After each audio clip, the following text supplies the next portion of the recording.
नवरात्र माँ दुर्गा के प्रति आस्था और विश्वास प्रकट करने वाला पर्व है। इस दौरान माता के भक्त 9 दिनों तक जप तप जैसे विभिन्न अनुष्ठानों से माता को प्रसन्न कर उनसे आशीर्वाद मांगते हैं। नमस्कार, मैं नीतिका और स्वागत है आपका हमारे इस खास कार्यक्रम में।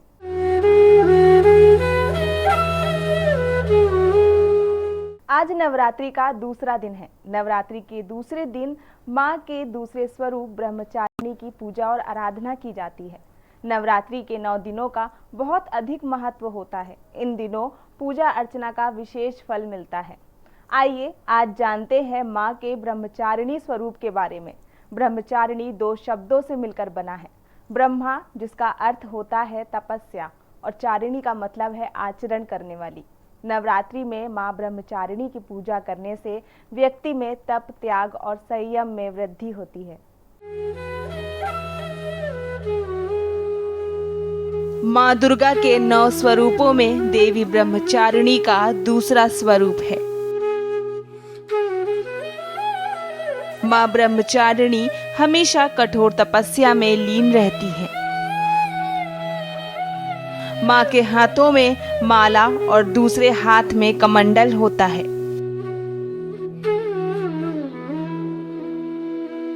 माँ ने भगवान शिव को पति के रूप में पाने के लिए 1000 सालों तक कठिन तप और उपवास किया था। शास्त्रों के अनुसार माँ कठिन से कठिन परिस्थितियों में भी भगवान भोलेनाथ की तपस्या में लीन रही। 1000 वर्षों तक टूटे हुए बिल्व पत्र खाए और भगवान शंकर की आराधना करती रही। कई 1000 वर्षों तक बिना पानी और निराहार रहकर तपस्या करती रही। घोर तपस्या के बाद भगवान शिव को पति के रूप में प्राप्त होने का वरदान मिला। इससे बाद में माँ अपने पिता के घर वापस लौट आई। इस कारण से माँ का ये रूप तपस्या और आराधना का प्रतीक माना जाता है। जो भक्तगण माँ ब्रह्मचारिणी देवी की पूजा करते हैं, उन्हें सर्वत्र और विजय की प्राप्ति होती है। इस दिन ऐसी कन्याओं का पूजन किया जाता है जिनका विवाह तय हो गया हो, लेकिन अभी शादी नहीं हुई हो।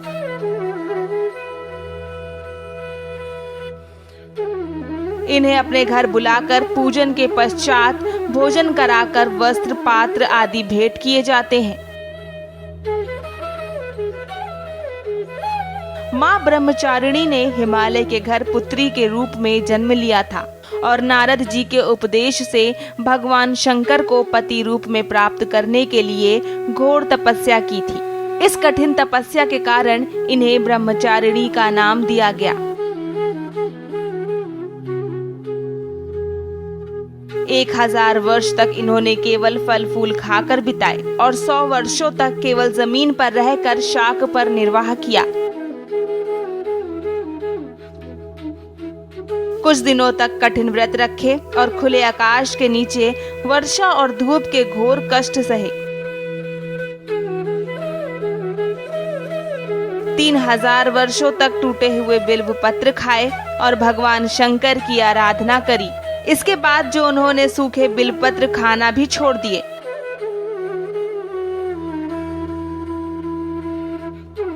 कई 1000 वर्षों तक निर्जल और निराहार रहकर तपस्या करती रही। कठिन तपस्या के कारण देवी का शरीर एकदम क्षीण हो गया। देवता, ऋषि, सिद्धगण, मुनि सभी ने ब्रह्मचारिणी की तपस्या को अभूतपूर्व पुण्य कृत्य बताया, सराहना की और कहा कि हे देवी, आज तक किसी ने इस तरह की कठोर तपस्या नहीं की। यह आपसे ही संभव था।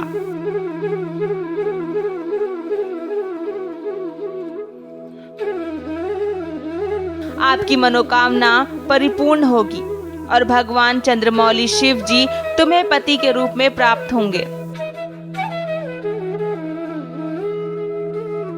अब तपस्या छोड़कर घर लौट जाओ। जल्द ही आपके पिता आपको लेने आ रहे हैं।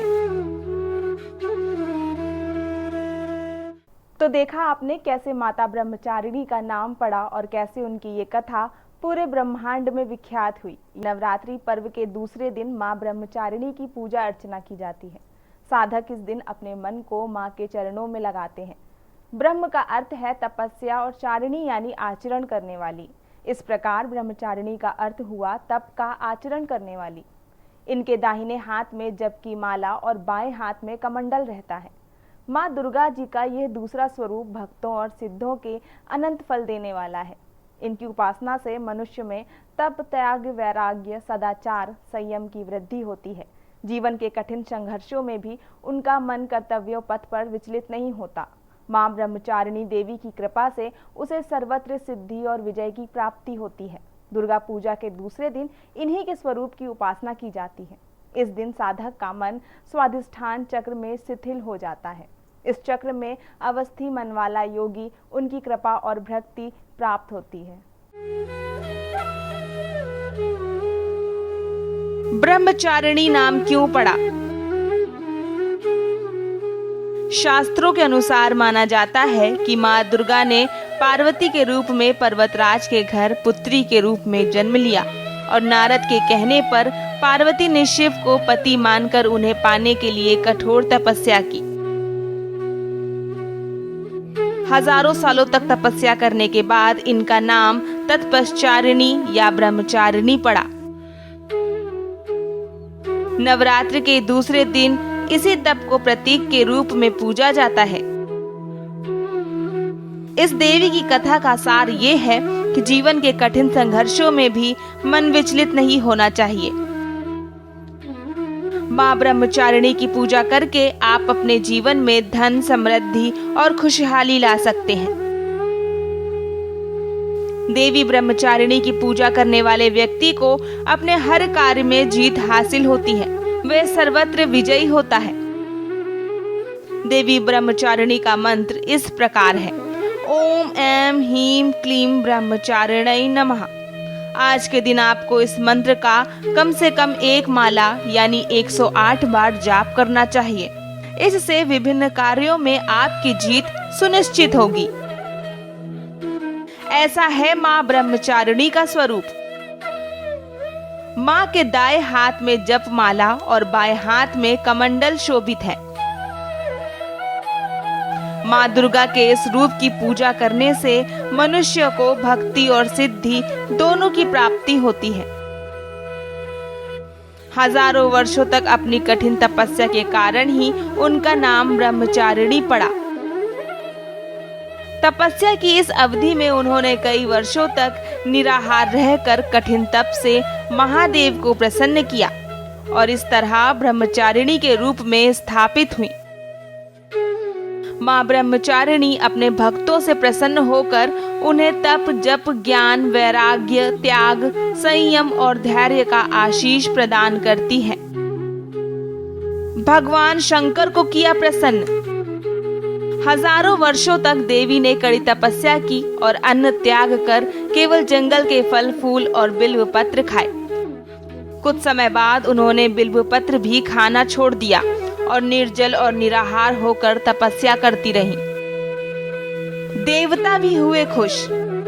सभी देवतागण, ऋषि और मुनियों ने उनसे प्रसन्न होकर उन्हें शिव जी को पति के रूप में प्राप्त करने का वरदान दिया। तब उनके पिता ने उन्हें तपस्या छोड़ने को कहा और उन्हें वापस लेने को पहुंचे। देवी ब्रह्मचारिणी की पूजा से सुख, शांति और धन की प्राप्ति होती है। विवाह में आने वाली बाधाएं भी दूर हो जाती हैं। पूजा से मिलता है फल। देवी ब्रह्मचारिणी माता को प्रसन्न करना बहुत ही सरल है। इनकी पूजा में शक्कर और मिश्री का भोग अर्पित करें। इस दिन पूजा के समय साधकों को अपना ध्यान स्वाधिष्ठान चक्र में स्थित करना चाहिए। इससे सुस्ती, तनाव, चिंता दूर होती है। प्रसन्नता, निष्ठा, आत्मविश्वास और ऊर्जा का विकास होता है और कामयाबी मिलती है। मां ब्रह्मचारिणी को ज्ञान, तपस्या और वैराग्य की देवी माना जाता है। कठोर साधना और ब्रह्म में लीन रहने के कारण भी इनको ब्रह्मचारिणी कहा गया है। विद्यार्थियों के लिए और तपस्वियों के लिए इनकी पूजा बेहद शुभ और फलदायी है। जिसका स्वादिष्ठान चक्र कमजोर हो, उनके लिए भी मां ब्रह्मचारिणी की उपासना अत्यंत अनुकूल होती है। क्या है ब्रह्मचारिणी की पूजा विधि? मां ब्रह्मचारिणी की उपासना के समय पीले अथवा सफेद वस्त्र धारण करें।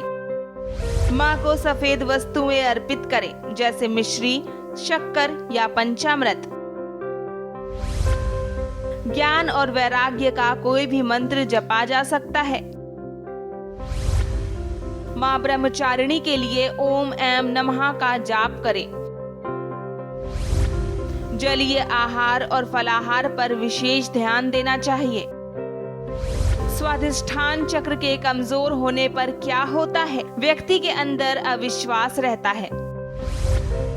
ऐसे लोगों को हमेशा बुरा होने का भय होता है। ऐसे लोग कभी कभी काफी क्रूर होते हैं, साथ ही कभी कभी बहुत कामुक होते हैं। स्वादिष्ठान चक्र को मजबूत करने के लिए क्या करें? रात्रि को सफेद वस्त्र धारण करें। सफेद आसन पर बैठें तो उत्तम होगा। इसके बाद देवी को सफेद फूल अर्पित करें। पहले अपने गुरु का स्मरण करें। इसके बाद आज्ञा चक्र पर ध्यान लगाएं। ध्यान के बाद देवी अपने गुरु से स्वादिष्ठान चक्र को मजबूत करने की प्रार्थना करें। ब्रह्मचारिणी देवी की पूजा नवरात्रि के दूसरे दिन की जाती है। देवी ब्रह्मचारिणी का स्वरूप ज्योतिर्मय है। ये मां दुर्गा की 9 शक्तियों में से दूसरी शक्ति है। तपस्वी, चारिणी, अपर्णा और उमा इनके अन्य नाम हैं। इनकी पूजा करने से सभी काम पूरे हो जाते हैं, रुकावटें दूर हो जाती हैं और विजय की प्राप्ति होती है। इनके अलावा हर तरह की परेशानियां भी खत्म हो जाती हैं। देवी ब्रह्मचारिणी की पूजा करने से तप, त्याग, वैराग्य, सदाचार, संयम में वृद्धि होती है। देवी ब्रह्मचारिणी की पूजा करने से कुंडली में विराजमान बुरे ग्रहों की दशा सुधरती है और व्यक्ति के अच्छे दिन आ जाते हैं। यही नहीं, इनकी पूजा से भगवान महादेव भी प्रसन्न होकर भक्त को मनचाहा वरदान देते हैं। स्मरण शक्ति बढ़ाती है मां ब्रह्मचारिणी की पूजा। नवरात्रि का आज दूसरा दिन है और ब्रह्मचारिणी मां की आराधना की जा रही है। आपको बता दें कि मां के स्वरूप को औषधि के रूप में भी देखा जाता है। ब्रह्मचारिणी को ब्राह्मी भी कहा जाता है। सामान्य तौर पर ब्राह्मी का उपयोग आयु व स्मरण शक्ति बढ़ाने वाली औषधियों में किया जाता है।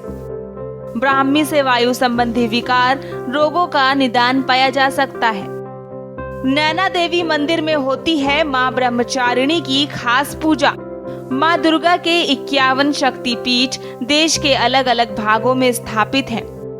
इनमें से एक है नैना देवी मंदिर। आज नवरात्रि के दूसरे दिन इस मंदिर में अन्य मंदिरों की भांति ब्रह्मचारिणी मां की खास पूजा होती है। मान्यता है कि यहाँ मां दुर्गा के नयनों से अश्रु गिरे थे, इसलिए इस मंदिर का नाम नयना देवी पड़ गया। यह मंदिर उत्तराखंड के नैनीताल में नैनी झील के किनारे स्थित है। यह मंदिर नेपाल की पगोड़ा और गौथिक शैली का समावेश है। 15वीं शताब्दी में बने इस मंदिर को प्राकृतिक आपदा के कारण बहुत नुकसान हुआ। इसके बाद 1883 में मंदिर स्थानीय लोग द्वारा फिर से बनाया गया। नवरात्र वास्तव में 9 इंद्रियों और आंतरिक शक्तियों को जगाने का पर्व है।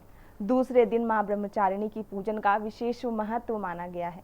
जब तक सादगी और ब्रह्मचार्य यानी इंद्रिय संयम को नहीं आएगा, तब तक अल्प कल्याण या फिर किसी भी उद्देश्य में सफलता संभव ही नहीं है। बढ़ता है संयम। मां ब्रह्मचारिणी के स्वरूप का वैदिक ढंग पूजन करने पर साधक को इंद्रिय संयम की शक्ति मिलती है। विशेषकर युवाओं और छात्र छात्राओं के लिए यह दिन बेहद प्रासंगिक है।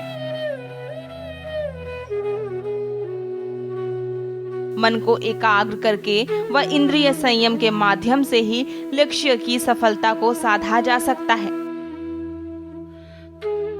वैदिक मान्यता है कि मां ब्रह्मचारिणी की उपासना से तप, त्याग, वैराग्य, सदाचार और संयम की वृद्धि होती है। ज्योतिर्मय है माँ का स्वरूप। दुर्गा सप्तशती के अनुसार माँ ब्रह्मचारिणी का अर्थ ही है कि तप की चारिणी, यानी तप का आचरण करने वाली देवी। देवी का यह स्वरूप पूर्ण ज्योतिर्मय और भव्य है। इस देवी के दाएं हाथ में जप की माला है और बाएं हाथ में यह कमंडल धारण किए हुए हैं। यह सादगी और साधना का संकेत है। यहाँ लिया जन्म। माँ ब्रह्मचारिणी को माता पार्वती का दूसरा स्वरूप माना जाता है। ब्रह्मचारिणी यानी माँ पार्वती ने हिमालय के घर पुत्री के रूप में जन्म लिया था और नारद जी के उपदेश से भगवान शंकर को पति के रूप में प्राप्त करने के लिए घोर तपस्या की थी।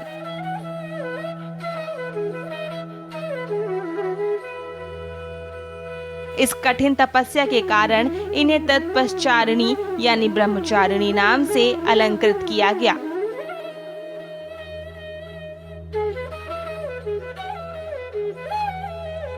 माँ ब्रह्मचारिणी ने 1000 वर्ष तक महज फल फूल, बेल या अन्य वृक्षों के पत्ते आदि खाकर शिव जी की उपासना की।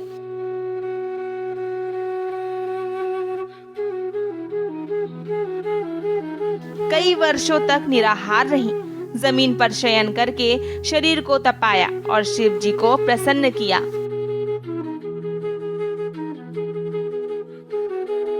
संघर्ष की सीख। माँ के द्वितीय स्वरूप में संयम की सीख समाहित है।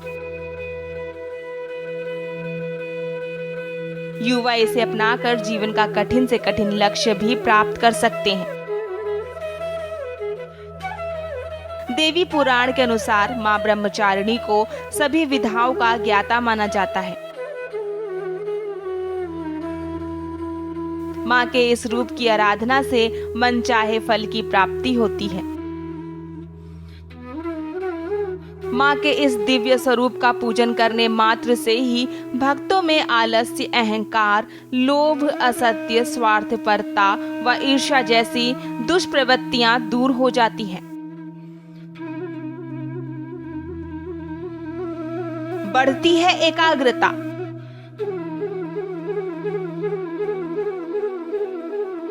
माता के इस स्वरूप का ध्यान ब्रह्म की उस दिव्य चेतना का बोध कराता है जो हमें चारित्रिक पतन और कुलक्षित जीवन से मुक्ति दिलाते हुए पवित्र व जीवंत पूर्ण जीवन जीने की कला सिखाती है।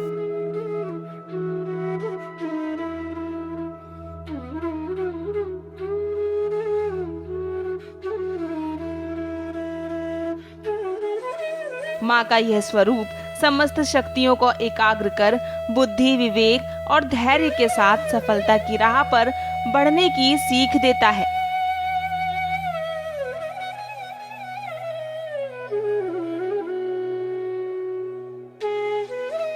तो यहाँ आपने देखा कि कैसे माँ ब्रह्मचारिणी को खुश किया जा सकता है और किस तरह उनकी पूजा विधि विधान से की जा सकती है। नवरात्र शक्ति महापर्व पूरे भारतवर्ष में बड़ी श्रद्धा और आस्था के साथ मनाया जाता है। भारत ही नहीं, पूरे विश्व में शक्ति का महत्व स्वयं सिद्ध है और उसकी उपासना के लिए अलग अलग रूप हैं।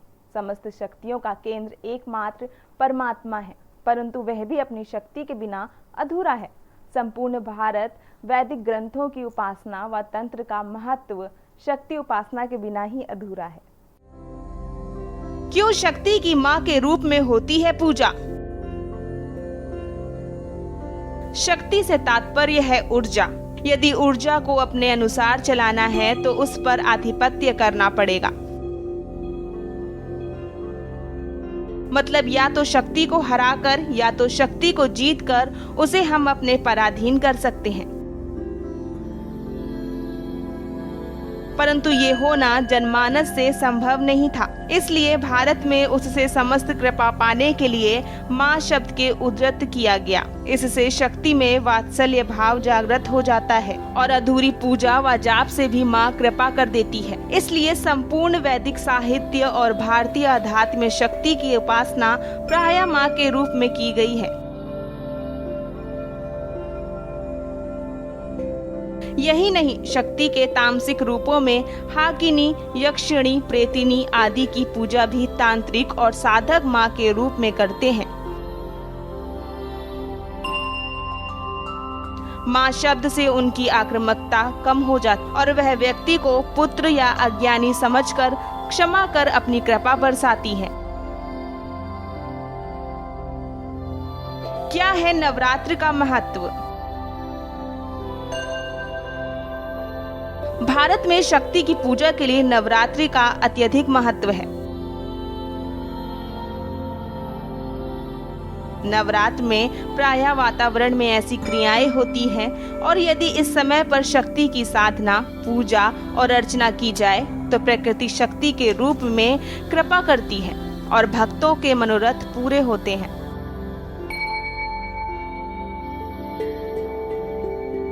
नवरात्रि शक्ति महापर्व वर्ष में 4 बार मनाया जाता है,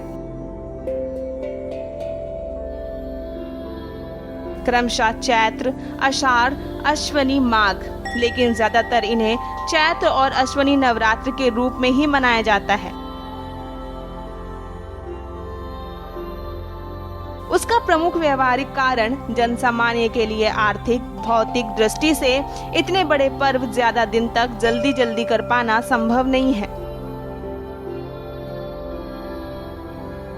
चारों नवरात्र की साधना प्रायः गुप्त साधक ही किया करते हैं, जो जप ध्यान से माता के आशीर्वाद से अपनी साधना को सिद्धि में बदलना चाहते हैं। क्यों मनाई जाती है नवरात्रि? नवरात्रि को मनाने का एक और कारण है जिसका वैज्ञानिक महत्व भी स्वयं सिद्ध होता है।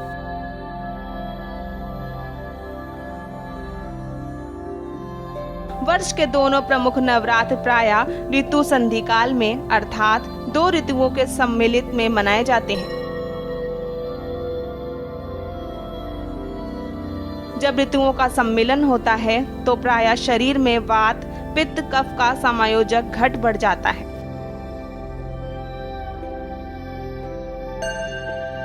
परिणाम स्वरूप रोग प्रतिरोध क्षमता कम हो जाती है और बीमारी, महामारियों का प्रकोप सब ओर फैल जाता है। इसलिए जब 9 दिन जब उपवास, साफ सफाई, शारीरिक शुद्धि, ध्यान, हवन आदि किया जाता है तो वातावरण शुद्ध हो जाता है।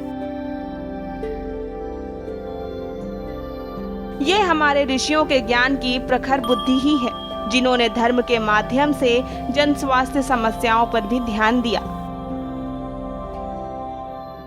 तो नवरात्र की शुरुआत हो चुकी है। 9 दिन तक माता के 9 रूपों की पूजा की जाती है। ऐसे समय में देवी की पूजा कर उनसे सुख समृद्धि की कामना करना बहुत शुभ माना गया है। देवी की पूजन से इन 9 दिनों के व्रत का बहुत महत्व है। आपको बता दें, नवरात्र में हर किसी को कुछ नियमों का पालन करना चाहिए। आइए आपको बताते हैं कि नवरात्र के समय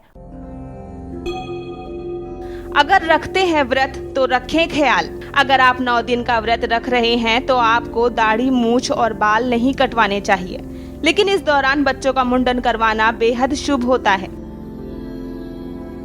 इन दिनों खाने में लहसुन, प्याज और नॉनवेज बिल्कुल भी नहीं खाना चाहिए। व्रत रख रहे हैं तो 9 दिन काले रंग के कपड़े ना पहने, साथ ही सिलाई कढ़ाई जैसे काम से हो सके तो दूरी बनाएं।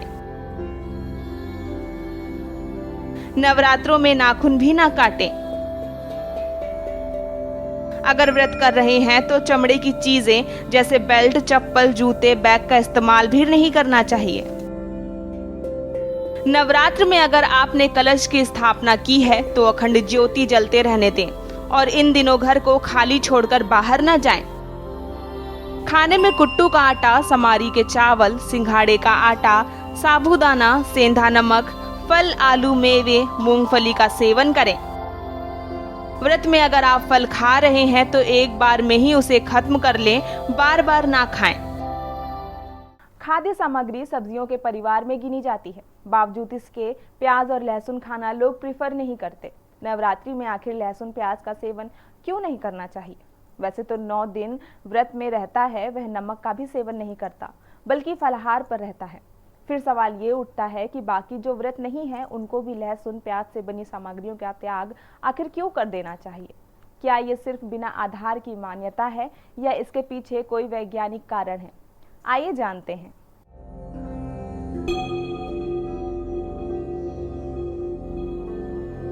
आयुर्वेद के अनुसार सनातन धर्म में भोजन को 3 भागों में बांटा गया है।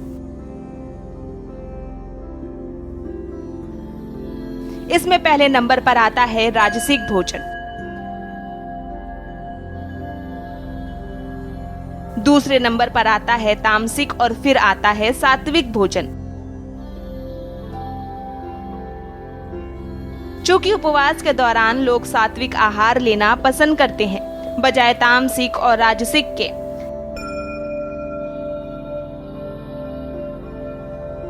इसके पीछे एक वैज्ञानिक कारण भी है। मौसम में आ रहे बदलाव की वजह से हमारे शरीर की इम्यूनिटी काफी कम हो जाती है।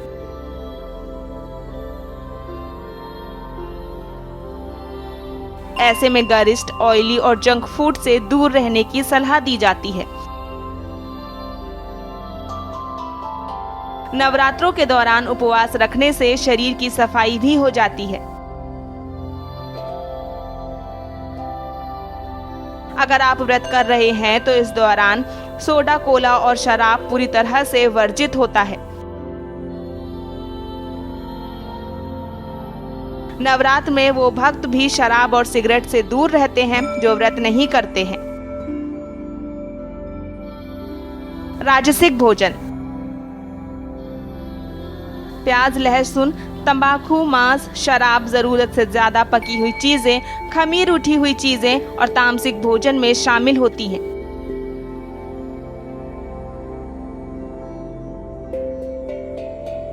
उपवास में चिकन, मटन, मछली, अंडे और अन्य मांसाहारी भोजन पूरी तरह से वर्जित होते हैं।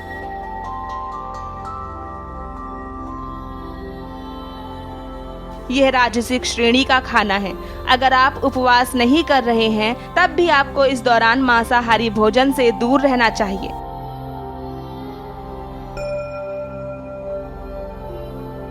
तामसिक भोजन: प्याज और लहसुन तामसिक भोजन में आते हैं, इसलिए उपवास के दौरान भोजन को बिना प्याज और लहसुन के बनाने की सलाह दी जाती है। आयुर्वेद के मुताबिक मौसम में आ रहे बदलाव को देखते हुए खाने में लहसुन, प्याज का इस्तेमाल नहीं करना चाहिए।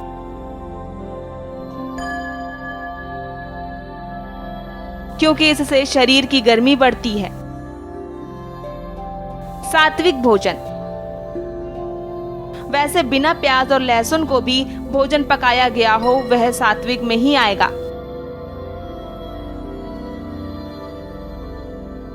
लेकिन व्रत के दौरान दाल चावल की मनाही है। इस दौरान आप आलू, शकरकंद, अरबी, सूरन, गाजर, खीरा और लौकी जैसी सब्जियों का सेवन कर सकते हैं।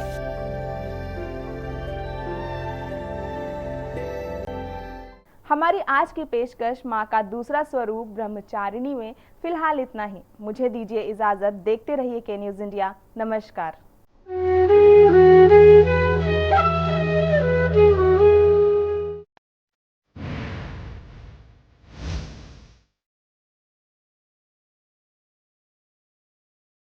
आप देख रहे हैं के न्यूज, खबरों का सारथी।